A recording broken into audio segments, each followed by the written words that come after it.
இந்த road transport மூலமாக என்ன பலன் இருக்குது அப்படின்னா, road transport has the following advantages. It is relatively cheaper mode of transport as compared to other modes. Perishable goods can be transported at fast speed by road carrier over the short distance. It is flexibly mode of transport as loading and unloading is possible at any destination. It provides door-to-door service. It helps people to travel and carry goods from one place to another, particularly in place which are not connected by the other means of transport, example hilly areas.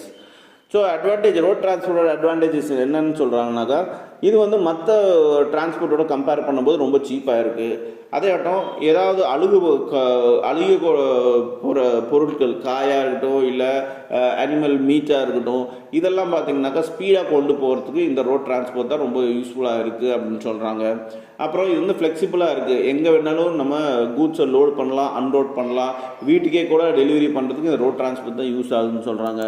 அதேட்டம் இது வந்து ஒரு மனிதர்களை ஒரு இடத்துலேருந்து இன்னொரு இடத்துக்கு, மனிதர்களும் சரி கூட்ஸும் சரி, ஒரு இடத்துலேருந்து இன்னொரு இடத்துக்கு பர்டிகுலர் ஒரு இடத்துக்கு போகணுன்னாக்கா அங்கே போகிறதுக்கு இந்த டிரான்ஸ்போர்ட் தான் யூஸ் ஆகுது, ரோட் டிரான்ஸ்போர்ட் தான். ஃபார் எக்ஸாம்பிள் ஹில்லி ஏரியா, ஹில்ஸில் மலையிலெல்லாம் பார்த்திங்கனாக்கா நம்ம ரோட்டில் தான் போக முடியும். அங்கே ஏரோப்ளேன்லேயோ இல்லை கப்பல்லையோ இல்லை ட்ரெயின்லேயோ போக முடியாது.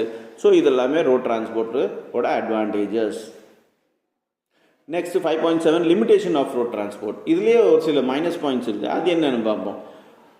It is not economical for long distance transportation of goods due to their limited carrying capacity. Transportation of heavy or goods is bulk by road involves high cost. It is affected by adverse weather conditions like flood, rain, landslide, etc. இப்போ நீங்கள் long distance போகணுன்னாக்கா லாரியில் அந்த மாதிரி போகும்போது நிறைய goods வந்து எடுத்துகிட்டு போக முடியாது. இன்னொன்று அது ரொம்ப காஸ்ட்லியாக இருக்குது அப்படின்னு சொல்கிறாங்க. அடுத்தது என்ன சொல்கிறாங்கனாக்கா, இது வந்து சப்போஸ் எர்த்குவேக்கோ இல்லை வெள்ளம் வருதோ இல்லை புயல் வருதோ அப்படின்னாக்கா இந்த ரோட் டிரான்ஸ்போர்ட்டேஷனில் நீங்கள் ஏதாவது ப்ராடக்ட் கூட்ஸ் அனுப்பிச்சிங்கனாக்கா அது வந்து உங்களுக்கு டேமேஜ் ஆக வாய்ப்பு இருக்குது.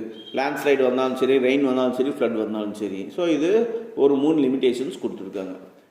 தென் 5.8 comes rail transport. Transportation of goods and passengers on rail lines through train is called rail transport.